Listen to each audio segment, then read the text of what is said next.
मित्रों, जय हिंद जय भारत। मैं के शर्मा एडवोकेट अपने यूट्यूब चैनल कानून विद कृष्ण में आपका स्वागत करता हूं। मित्रों, काफ़ी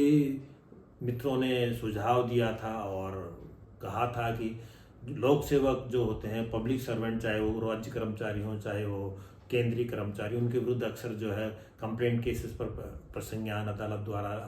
लिए जाते रहे हैं, तो उसके बारे में कुछ सुझाव दिए जाएं। तो मित्रों, आज का जो हमारा टॉपिक है वो है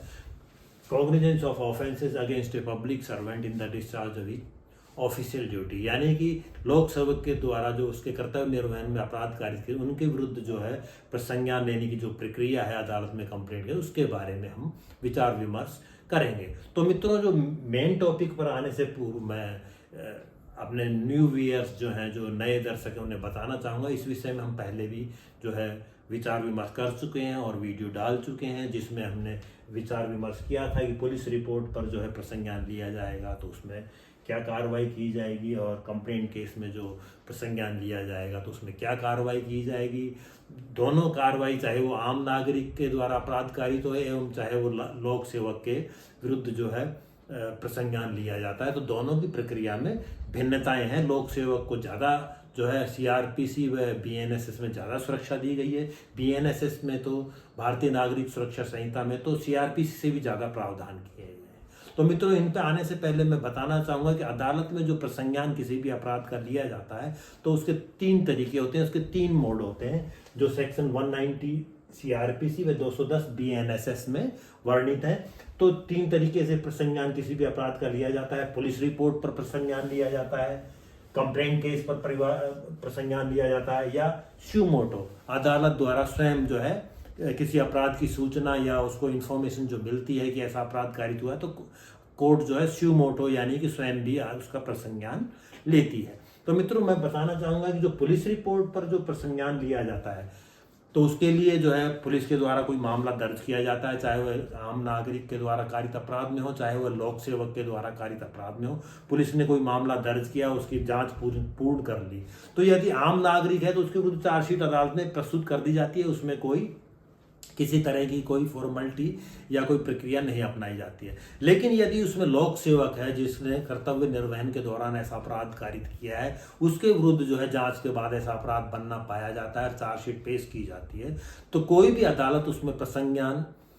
लोक सेवक के विरुद्ध नहीं लेगी। प्रसंज्ञान से पूर्व उसकी जो अपॉइंटिंग अथॉरिटी है, चाहे वो केंद्र सरकार का हो चाहे वो राज्य सरकार का हो, उसकी अपॉइंटिंग अथॉरिटी से जो है सैंक्शन फॉर प्रोसिक्यूशन यानी अभियोजन स्वीकृति प्राप्त की जाएगी। अभियोजन स्वीकृति प्राप्त होने के बाद ही अदालत उस मामले में लोक सेवक के विरुद्ध प्रसंज्ञान ले सकती है। यदि वह लोक सेवक जो है केंद्र सरकार से संबंधित है तो केंद्र सरकार से जो है अभियोजन स्वीकृति प्राप्त की जाएगी। यदि राज्य सरकार का कर्मचारी है तो राज्य सरकार से अभियोजन स्वीकृति प्राप्त की जाएगी। 197 सीआरपीसी में ऐसे प्रावधान है और ऐसे ही प्रावधान 218 यानी बीएनएसएस में किए गए हैं। लेकिन मित्रों, दोनों में फर्क है। पहले जो है बीएनएसएस से पहले 197 में जो अभियोजन स्वीकृति किसी लोक सेवक के विरुद्ध प्राप्त की जाती थी तो उसमें संबंधित विभाग को अभियोजन स्वीकृति प्रदान करने के लिए पत्रावली जाती थी, लेकिन वो सालों साल तक केंद्र सरकार या राज्य सरकार के पास लंबित रहती थी। लेकिन बीएनएसएस में ऐसे प्रावधान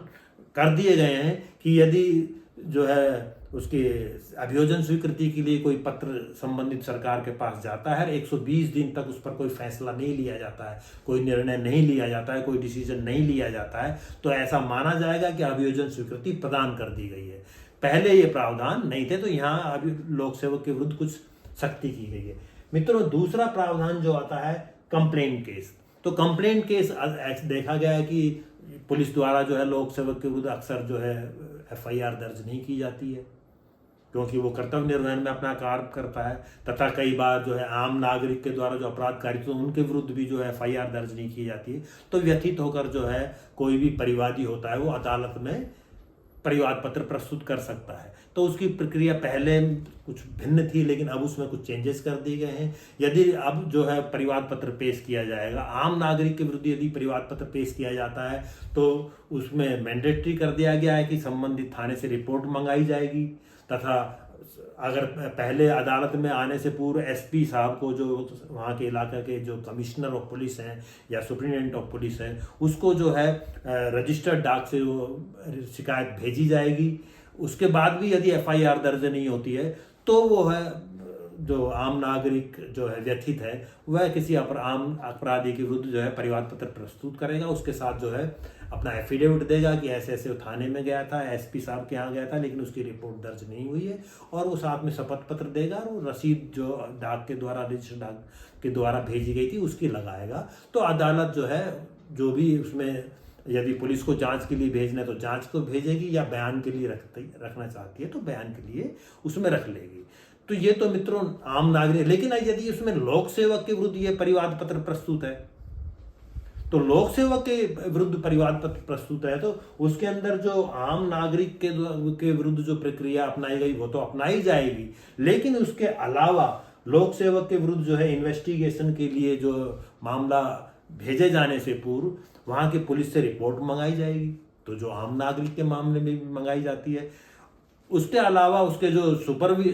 सुपरवाइजरी स्टाफ है, उसका सुपरविजन जो करता है लोक सेवक का, उसके कर्तव्य निर्वहन का, उससे रिपोर्ट तलब की जाएगी कि किस तरह ये अपने कर्तव्य निर्वहन कर रहा था, किस तरह कोई अपराध ऐसा कारित हुआ, उसकी डिटेल्ड रिपोर्ट आएगी। और उसके अलावा लोक सेवक के भी सबमिशंस को सुना जाएगा, पब्लिक सर्वेंट के एसेशंस को, उसके सबमिशंस को, उसके कथनों को सुना जाएगा। सुना जाने के बाद फिर अदालत कोई आदेश देगी कि इन्वेस्टिगेशन के लिए पुलिस को भेजा जाना है कि नहीं भेजा जाना है। तो मित्रों यहाँ जो इन्वेस्टिगेशन के लिए भेजे जाने के लिए लोक सेवक को सुनवाई का जो अवसर दिया जाता है वह एक आम अपराधी जो होता है उसमें ये प्रावधान नहीं है, उसको ऐसा कोई अवसर प्रदान नहीं किया जाता है। उसके विरुद्ध पुलिस से रिपोर्ट मंगाने के बाद और परिवादी का एफिडेविट और एसपी की रसीद को के आधार पर ही इन्वेस्टिगेशन के आदेश दे दी जाते हैं, संबद्ध थाने में वो चला जाए। तो लेकिन 175(4) जो बीएनएसएस का है उसमें ये प्रावधान किए गए कि लोक सेवक को सुना जाएगा, उसके सुपरवाइजर की रिपोर्ट मंगाई जाएगी, उसके बाद कोई इन्वेस्टिगेशन के आदेश दिए जाएंगे। इससे पूर्व सीआरपीसी में ऐसे प्रावधान लोक सेवक के पक्ष में नहीं थे, ये एडिशनल हो गया। दूसरा मित्रों आता है पुलिस में इन्वेस्टिगेशन की जो प्रेयर नहीं की जाती और कहा जाता है कि अदालत में ही जो है परिवादी की गवाही ली जाए तथा अदालत में ही लोक सेवक के विरुद्ध प्रसंज्ञान लिया जाए। तो ऐसे मामले में मित्रों क्या प्रक्रिया अपनाई जानी चाहिए या क्या प्रक्रिया अपनाई जाती है, ये प्रत्येक लोक सेवक को, चाहे वो राज्य कर्मचारी हो चाहे वो केंद्रीय कर्मचारी, उसे पता होना चाहिए ताकि वो अपने अधिकारों की ढंग से रक्षा कर सके। तो मित्रों जो इसके अंदर जो है जैसी परिवाद पत्र पेश किया जाता है अदालत में और प्रेयर की जाती है कि जो है लोक सेवक के विरुद्ध जो है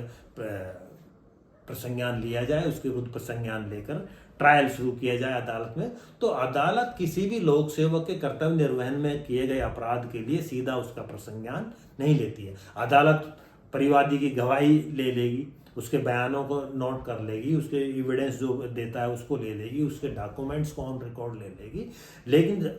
इस निष्कर्ष पर पहुंचने के लिए कि कॉग्निजेंस, मान लीजिए there is sufficient material to proceed against a public servant, यानी कि कॉग्निजेंस लेने के लिए पर्याप्त मटेरियल है, तो अदालत उसमें किसी भी निर्णय पे पहुंचने से पूर्व कि उस लोक सेवक के सुपरवाइजर से, जैसा कि ऊपर एफआईआर के लिए आदेश देने से जो पुलिस को जांच के लिए भेजे उसमें जो प्रक्रिया अपनाई गई थी उस प्रक्रिया को फिर से अपनाएगी। उसमें जो है लोक सेवक के सुपरवाइजर से रिपोर्ट मंगाई जाएगी, उसमें जो है लोक सेवक को मौका दिया जाएगा कि वो अपना पक्ष रखे कि क्यों उसके विरुद्ध प्रसंज्ञान मामले का नहीं लिया जाए, क्यों उसके विरुद्ध कॉग्निजेंस नहीं लिया जाए। उसको सुनने के बाद फिर अदालत कोई आदेश पारित करेगी कि लोक सेवक के विरुद्ध जो है प्रसंज्ञान लिया जाए कि नहीं लिया जाए। तो मित्रों ऐसे प्रावधान 223 सब क्लूज 2 बीएनएसएस में दिए गए हैं। सीआरपीसी में ऐसे कोई प्रावधान नहीं थे, जबकि 223 सब क्लूज 1 जो है वो एक आम पब्लिक से डील करता है कि किसी भी आम नागरिक के विरुद्ध प्रसंज्ञान लिया जाता है तो केवल उसको सुनवाई का मौका दिया जाएगा, उसके बाद उसके विरुद्ध प्रसंज्ञान लिया जाएगा। लेकिन लोक सेवक के मामले में लोक सेवक के जो सुपरवाइजर है उसको सुना जाएगा, वो कोई दस्तावेज या रिपोर्ट जो देता है तो उसको पत्रावली पर लिया जाएगा और लोक सेवक को भी मौका दिया जाएगा कि प्रसंज्ञान क्यों उसके विरुद्ध नहीं लिया जाए। तो यहाँ जो लोक सेवक को उसमें ज़्यादा सुरक्षा और ज़्यादा सुनवाई के अवसर दिए गए हैं, जबकि पहले ऐसे प्रावधान नहीं थे। और सीआरपीसी में के जो 200 में जो है एग्जामिनेशन उसमें भी ऐसे प्रावधान नहीं थे, लेकिन ये 223 के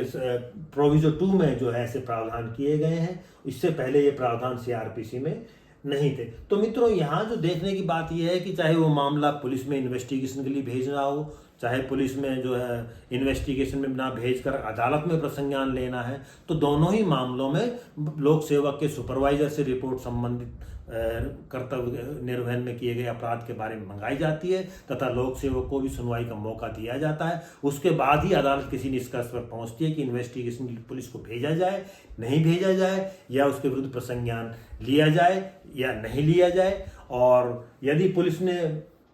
FIR दर्ज करके चालान तैयार कर लिया है तो भी उसके विरुद्ध जो है प्रसंज्ञान लेने से पूर्व अभियोजन स्वीकृति को अदालत द्वारा देखा जाता है। तो मित्रों, यहाँ जो प्रावधान है 197 CRPC 218 BNSS, जो 218 में जो है 120 डेज का जो रिस्ट्रिक्शंस लगाया है कि 120 दिन में आपको निर्णय लेना पड़ेगा, जो कि पहले नहीं था। इसके बाद इन्वेस्टिगेशन के लिए जो भेजा जाएगा तो सुपरवाइजर स्टाफ 175 सबक्लूज 4 BNSS, उसके सुपरवाइजर से रिपोर्ट मंगाई जाएगी, पब्लिक सर्वेंट से जो है उसको सुना जाएगा। ऐसे प्रावधान पहले CRPC में नहीं थे। इसी तरह कॉग्निजेंस लेने से पूर्व जो है उसके सुपरवाइजर की रिपोर्ट मंगाई जाएगी, उसको सुना जाएगा, हालांकि उसमें जो आम नागरिक को भी सुना जाता, तो ये प्रावधान पहले CRPC में नहीं थे, जो कि अब ये जोड़ दे। तो मित्रों, ये जो सेक्शंस हैं, जो धाराएं हैं 197 CRPC 218 BNSS जो 120 डेज का रिस्ट्रिक्शंस लगाती है, 175 सबक्लूज 4 BNSS, 223 सबक्लूज 2 ऑफ द BNSS जो कि लोक सेवक को जो है स्पेशल प्रोटेक्शंस देती हैं, उसको विशेष अधिकार देती हैं कि उसको सुना जाए, उसके सुपरवाइजर की रिपोर्ट मंगाई जाए, जो कि प्रावधान पहले CRPC में नहीं थे, अब ये जोड़े गए हैं। ये बिंदु जो है जुडिशियल एग्जाम की दृष्टि से, एक एकेडमिक नॉलेज की दृष्टि से एवं प्रोफेशनल एडवोकेसी के लिए जानना बहुत ही जरूरी है। और खासतौर पर लोक सेवक, चाहे वो राज्य कर्मचारी हो चाहे वो केंद्रीय कर्मचारी, उसको लिए जानना बहुत जरूरी, ताकि वो अपने अधिकारों की सुरक्षा कर सके और उसके प्रति जागरूक रह सके। तो मित्रों, जानकारी आपको कैसी लगी अवश्य कमेंट करें, वीडियो को लाइक व शेयर करें, चैनल को सब्सक्राइब करें। Thanks for watching. जय हिंद, जय भारत।